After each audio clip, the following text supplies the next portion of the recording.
Hello and welcome to New Frontiers on CCTV International. I'm Jì Sìao Τζουν in Beijing. And in today's program, we are continuing with our major series all about Chinese Kung Fu. Shaolin Temple is a name that's recognized around the world. Shaolin is, of course, closely associated with martial arts. Shaolin Kung Fu is supposed to have been invented by an Indian monk by the name of Bodhidharma. He visited the Shaolin Temple in the year 527 AD when he was in China spreading the word about Chan or Zen Buddhism. Shaolin Kung Fu, as Bodhidharma taught it to the temple's monks, was initially little more than a few self-defense moves and keep-fit exercises. With time, however, it developed into the leading school of martial arts in China.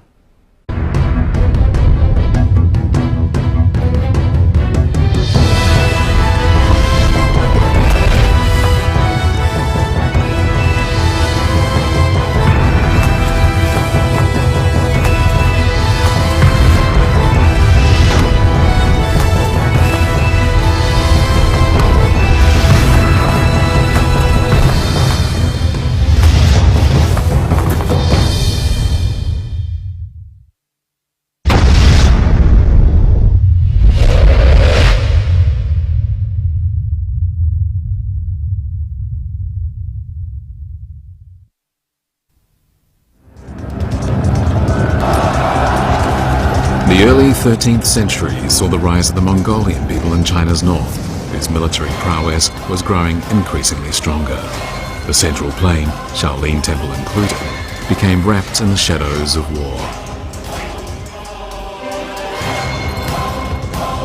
The Mongolian leader Kublai Khan led his army all the way to present-day Kaifeng in Henan province, at that time named Mianliang, the capital city of the Song dynasty. Shaolin Temple was located just 130 kilometers from Kaifeng and was thus in a dangerous situation. The Mongolian army was using a fearful tactic. Any city that dared to resist would suffer a massacre after the fall of the city. No life would be spared.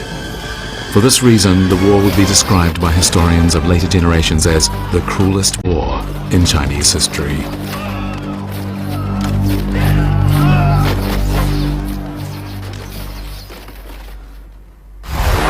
Mianliang was soon tightly besieged by the Mongolian army, and the lives of the 2 million civilians inside were hanging in the balance. At this critical moment, the monks of Shaolin came forward. Led by their abbot, they marched to the Mongolian army, not to assassinate the Mongolian commander, but bearing Buddhist scriptures in the hope that through their teachings they could persuade the army to spare the innocent civilians of Mianliang city.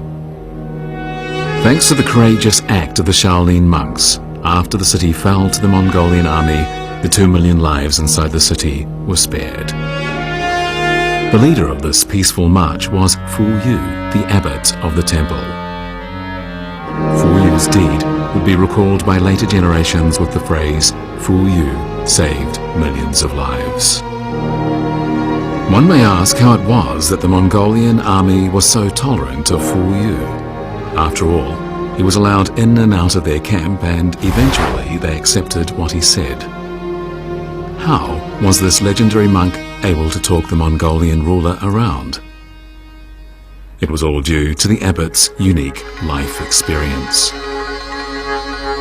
The abbot went by another name, Hao Wen, and he also styled himself Xue Tian. The boy who would one day be an abbot was recognized as exceptionally bright when very young, so much so his neighbors called him a genius. However, due to his family's poverty, the genius child could not afford to go to school, and so instead he entered a Buddhist temple to become a monk. Later, he was invited by his teacher to take charge of Shaolin Temple. His teacher was famous as he had served as the chief counselor to Genghis Khan, Kublai Khan's grandfather, and it was because of this connection that the abbot was able to enter the Mongolian camp and meet the Mongolian ruler. With the compassion showed towards all beings characteristic of a true Buddhist, the abbot was able to talk the Mongolian ruler around to his view. After Kublai Khan became emperor in the year 1260, Fu Yu, along with an established Taoist master named Li Zhichang, engaged in a ceremonial debate about the ways of Buddhism and Taoism, and Fu Yu's argument won much admiration from Kublai Khan. The emperor responded by entrusting Fu Yu with the management of all temples and monks in his territory, and all the temples in Henan province where Shaolin Temple was located were placed under the leadership of Shaolin Temple. But as great as he most certainly was, Fu Yu knew nothing about Kung Fu. The credit for the development of Shaolin Kung Fu belongs to an ordinary monk by the name of Zhi Yuan. Unlike Fu Yu, Zhi Yuan was a Kung Fu Grand Master, an expert in hand combat and swordplay. After he entered Shaolin Temple, he mastered the famous 18 Arhat essentials, which lifted his skills tremendously. After he became a Kung Fu master, he taught others, and many admirers made their way to the mount to learn from him. However, Zhi Yuan was still unsatisfied with what he had achieved, and so he left the temple to travel extensively in order to acquire skills unique to other Kung Fu masters.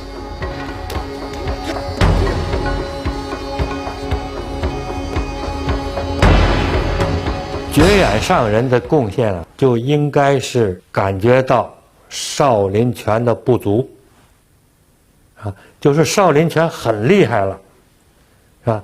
但是他发现了这不是顶峰，所以他出去了，到处去访，访呢，他终究碰着了两个人啊，一个姓李的啊，一个老头，一个呢叫白玉峰，他们呢也发现了少林拳的不足，后来这两个人也都出家了。较远上人这儿开始又上了一个台阶，这个台阶应该说就是内功这部分补上去了。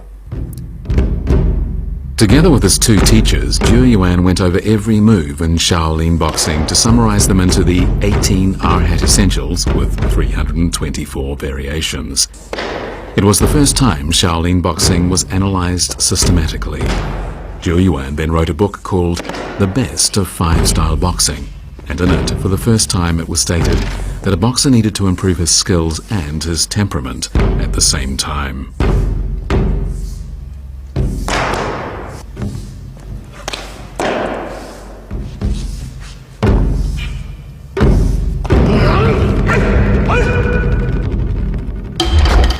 The name Five-Style Boxing referred to Dragon Style, Tiger Style, Leopard Style, Snake Style and Crane Style, and these became the representative styles of Shaolin Kung Fu. Over the 800 years that followed, these five styles were further improved by drawing on other styles. Later, the five styles developed into yet more schools of Kung Fu which were named after particular animals. The Kung Fu of these schools imitated the moves of animals.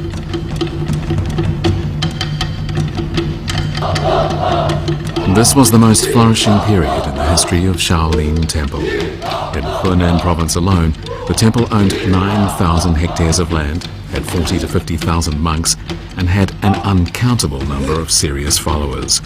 In other places, it even established what we might call today branch temples.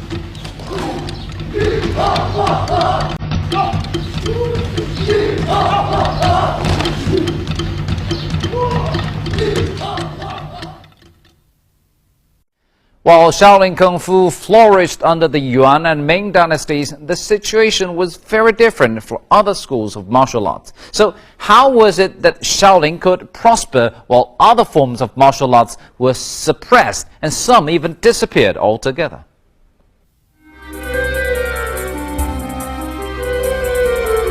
As a people who excelled at horse riding and archery, the Mongols of the Yuan dynasty valued fighting skills much more than any previous dynasty. But ironically, in order to eliminate perceived threats to the dynasty, the regime banned civilians from practicing Kung Fu. Kung Fu masters were kept under close surveillance, and in some cases, entire schools of Kung Fu were wiped out. In the year 1285, by decree of Kublai Khan, authorities confiscated all weapons in the possession of civilians. The items to be confiscated were classified into three grades. Those of the lowest grade were to be destroyed, the middle grade given to Mongolian people, and the best kept by the government. Any civilian found to be in possession of a weapon of any kind would be put to death.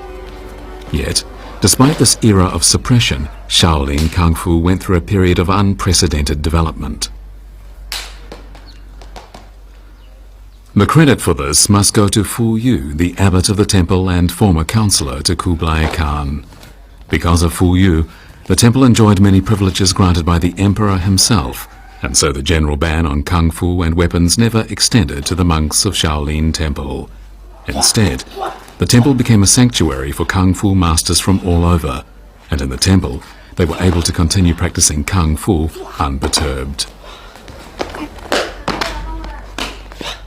就是少林寺的一个鼎盛时期，整个元朝少林寺的下院，就是说它下属的院非常多。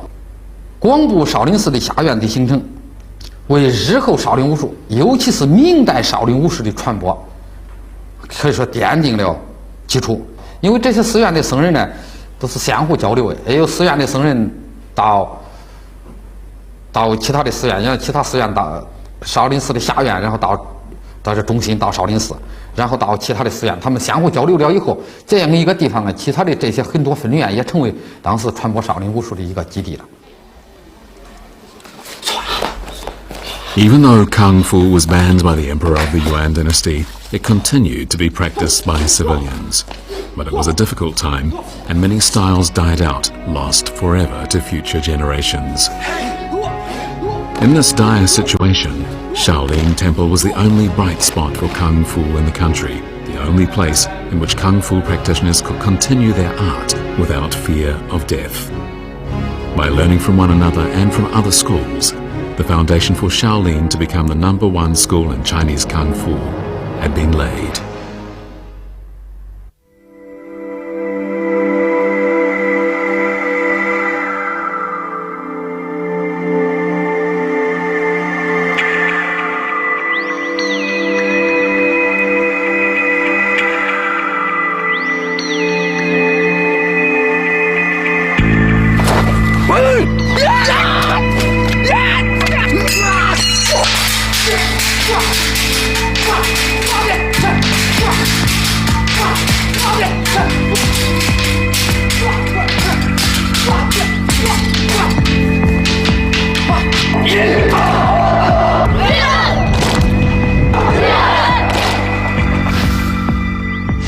Among all the schools of Kung Fu, Shaolin Kung Fu has the longest history, incorporates the most styles, and has the greatest influence. This being the case, it is naturally regarded as the #1 school of Chinese martial arts. Shaolin Kung Fu integrates its own martial arts practices with the best from other schools. Each move in Shaolin Kung Fu is swift and vigorous, and the moves can be obvious or subtle. In all cases, the moves prove efficient for knocking down an opponent. A classic book on Chinese Kung Fu holds that when he stands, a good Kung Fu practitioner should be like a nail firmly driven into a board, as steady as a mountain and as light as a feather, but that when he moves, he should be as swift as a strong wind. Practitioners of Shaolin Kung Fu are able to accomplish all of these.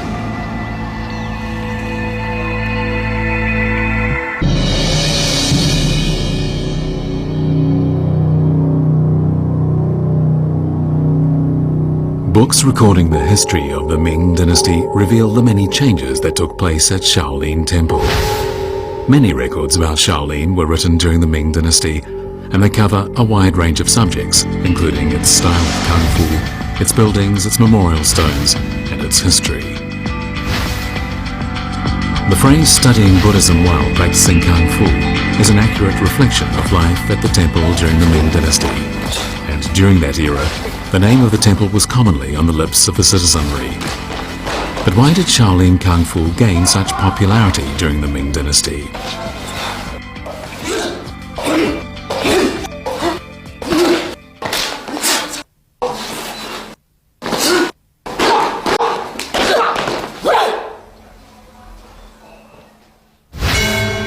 One reason the temple became so popular was because of the unique status of Fu Yu, the temple's abbot, as he was also advisor to the emperor.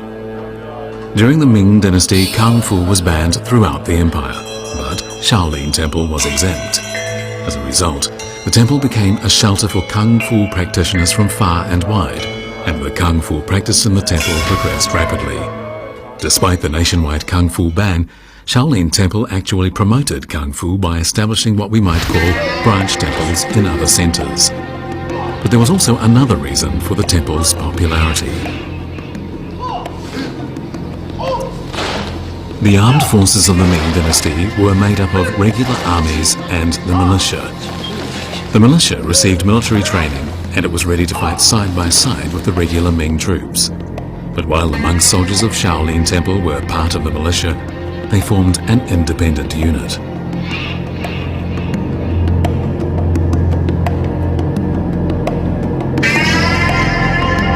它是明代军事体制下允许存在的一支以僧人为主的特种兵。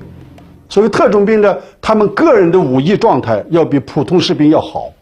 第二，他受命于国家，就国家允许他存在，国家也支持他存在，国家也调用他。为了能够随时随地的听命于调动，去参加战争，那么于是我们相信他们平常的主要生活是练武。 就相当于国家军队的训练是一样的，那应该在管理上、训练上，甚至于它的建制上，都应该是比较系统、比较严格的。 These monk soldiers then were part of the government's military structure, and their fighting skills progressed due to the esteem with which they were held by the emperor. To some extent, these monk soldiers were like a modern-day special force, always at the ready to take on the toughest assignment. Among the monk soldiers, Zhou You, Yue Gong and Xiao Shan were renowned for their excellent service.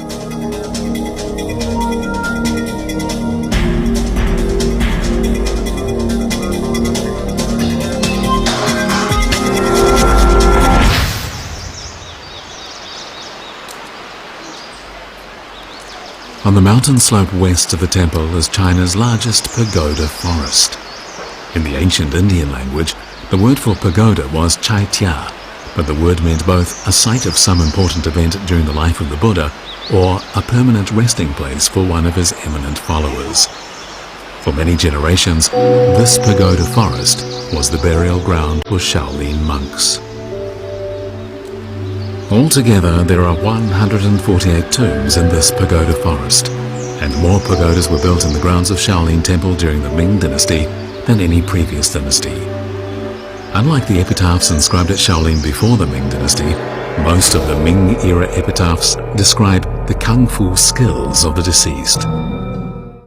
Prior to the Ming dynasty, the monks of Shaolin Temple had few opportunities to participate in combat. The chance to fight in battle, when it eventually came, allowed the Shaolin monks to organize themselves into effective military units and to develop their fighting skills.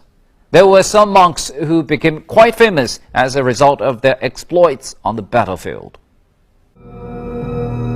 Zhou You was a monk soldier who became famous for the military exploits he undertook for the emperor. Beginning from the reign of Emperor Yongle, military exploits were rewarded according to 4 levels, and Zhou You won the first grade on no less than 3 occasions. With several hundred monk soldiers under his command, Zhou You went on 4 punitive expeditions to fight rebellion forces in Hebei, Shandong, and very remote Yunnan province. His epitaph reads, "A monk soldier, unmatched anywhere under heaven."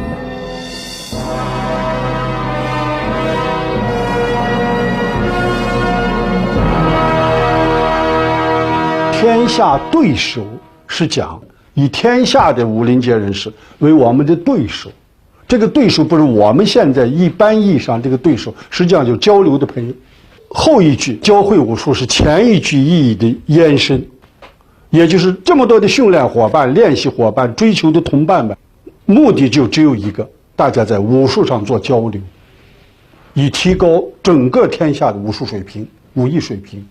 所以，就是周游这所代表的少林寺的武艺水平是指这8个字是非常重要的，它是一种武学理念，一种很高的武学理念。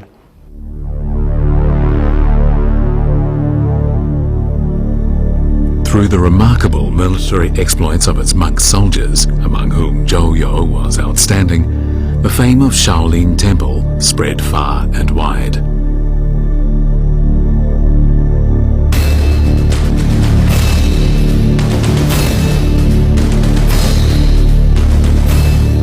A significant event that took place during the era of the Ming Dynasty frequently appears in the historical record, and it has long been a popular subject for writers of kung fu novels.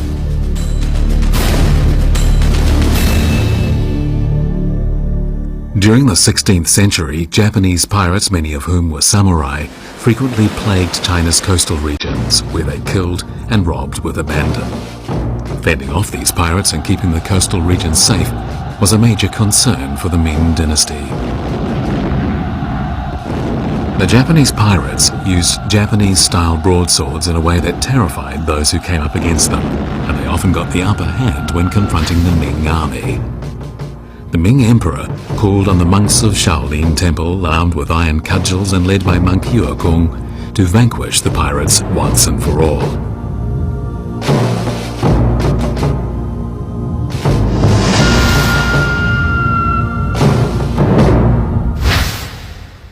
The most famous battle against the Japanese pirates took place in the year 1553.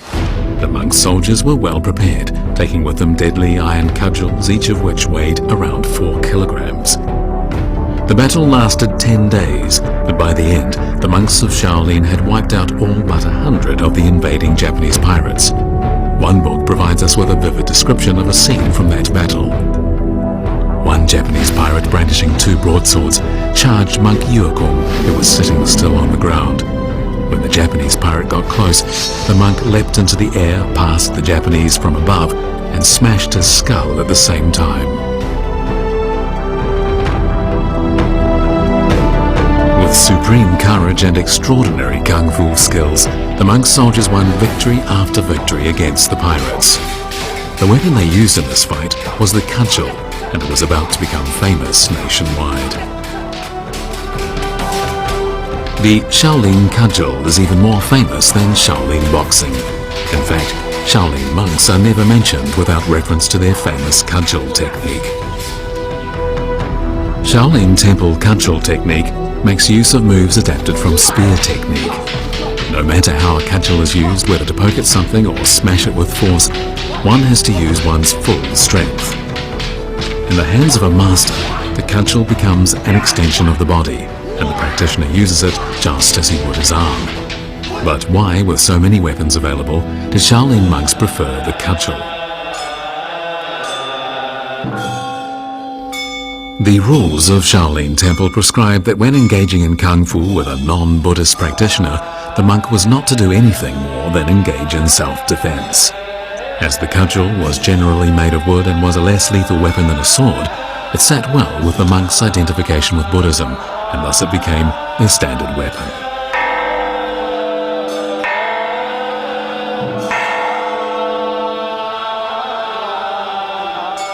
再一个，为什么少林寺僧人用的兵器不是刀，不是剑，而是棍呢？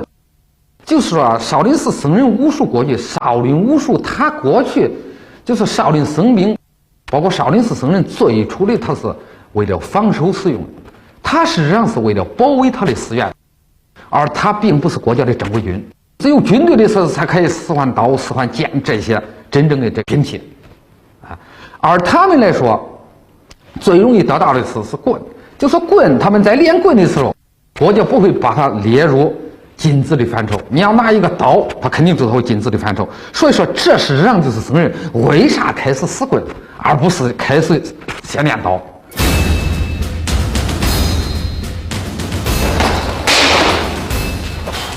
Among the 18 traditional Chinese weapons, the cudgel is regarded as number 1, and mastery of the cudgel is regarded as the basis for mastery of the other 17 weapons.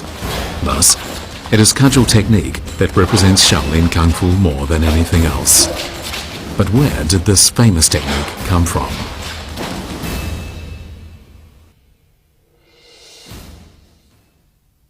Of the 18 traditional Chinese weapons, the most important is said to be the cudgel. The reason is that the skills needed to wield a cudgel can be applied to mastering the other weapons. So the Shaolin monks' cudgel techniques are often regarded as symbolic of Shaolin Kung Fu. Thank you for staying with us on today's New Frontiers and tuning in again next time for more about the Shaolin Temple and Shaolin Kung Fu. I'm Jia Jun from CCTV International. Goodbye.